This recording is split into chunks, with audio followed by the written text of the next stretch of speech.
ഈശോ ഒരു ഉപമ പറയുന്നുണ്ടല്ലോ, യജമാനെ ഒരു വർഷം കൂടി അവിടെ നിന്നുകൊള്ളട്ടെ, ഞാൻ ചുവട് കിളച്ച് വളമിടാം, എന്നിട്ടും അത് ഫലം നൽകിയില്ലെങ്കിൽ വെട്ടിക്കളഞ്ഞാൽ പോരെ. അയാൾക്ക് ഏതാണ്ടൊക്കെ ഉറപ്പുണ്ട്, എല്ലാം ചെയ്തിട്ടുണ്ട്. പക്ഷേ ഈ വർഷം അതവിടെ നിന്നോട്ടെ, ഇനിയിപ്പോൾ ഒരു വർഷമെങ്കിൽ ഒരു വർഷം ഒന്ന് നീട്ടിക്കിട്ടിക്കോട്ടെ എന്ന് ഓർത്തിട്ടാണ് യജമാനൻ്റെ അടുത്തിട്ട് എന്ന് പറയണത്. ഞാൻ ഒരു വർഷം കൂടി ഒന്ന് ശ്രമിച്ചു നോക്കാം. കഴിഞ്ഞ വർഷങ്ങളിൽ ചെയ്തതിൻ്റെ അപ്പുറത്തുള്ളൊരു ശ്രമമൊന്നും നടത്താൻ ഇയാൾക്കില്ല.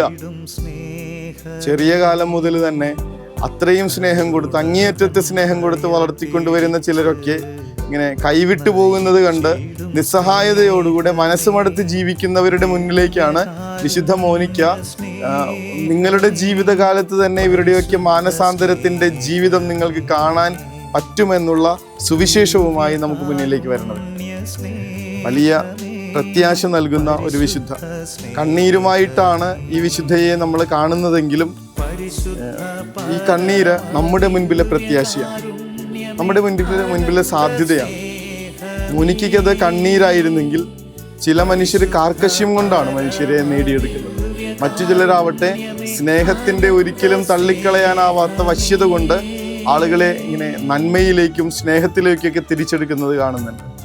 കാര്യം പറഞ്ഞല്ലോ, മോനിക്കയുടെ തിരുനാൾ, വിശുദ്ധ മോനിക്കയുടെ തിരുനാൾ നമ്മളെ ഓർമ്മിപ്പിക്കുന്ന ഒറ്റ കാര്യമേ ഉള്ളൂ: അകന്നു പോയിരിക്കുന്നവരെ തിരിച്ചു കൊണ്ടുവരാനായിട്ട് ഒന്ന് പരിശ്രമിക്കുക.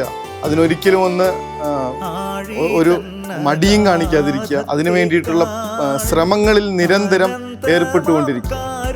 നിങ്ങളുടെ കണ്ണീര് കാണാതിരിക്കില്ല, നിങ്ങളുടെ കാർക്കശ്യം കാണാതിരിക്കില്ല, നിങ്ങളുടെ സ്നേഹപൂർവകമായ ഇടപെടൽ കാണാതിരിക്കില്ല സ്വർഗം. ഉറപ്പായിട്ടും നിങ്ങൾ ആർക്ക് വേണ്ടി പ്രാർത്ഥിക്കുന്നുവോ, ആരെ തിരിച്ചെടുക്കാൻ വേണ്ടി ഈ ഗൗരവക്കാരനാകുന്നുവോ, ആർക്ക് വേണ്ടി ഇത്രമാത്രം സോഫ്റ്റായി നിങ്ങൾ ഒന്ന് ജീവിച്ചു തുടങ്ങുന്നുവോ, അവരെയൊക്കെ സ്വർഗം തിരിച്ചു കൊണ്ടുവരിക തന്നെ ചെയ്യുമെന്ന് വിശുദ്ധ മോനിക്ക വലിയൊരു സുവിശേഷം കണക്ക് നമ്മുടെ മുൻപിൽ നിന്ന് പറഞ്ഞു തരുന്നുണ്ട്.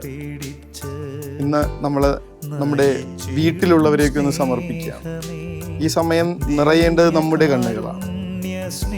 ക്രിസ്തുവിൻ്റേത് കണക്കുള്ള ഹൃദയവുമായി ജീവിച്ചൊരു വിശുദ്ധയോട് നമുക്കും പ്രാർത്ഥിക്കാനുള്ളത്: കർത്താവെ, ഈ വിശുദ്ധ വഴിയായി ഞങ്ങളെയും ഇതുപോലെ ഞങ്ങളുടെ പ്രിയപ്പെട്ടവർക്ക് വേണ്ടി അവരുടെ തിരിച്ചുവരവിന് വേണ്ടി കാത്തിരിക്കാനുള്ള ഹൃദയം തന്ന് അനുഗ്രഹിക്കണേ എന്നുള്ളത് തന്നെയാണ്.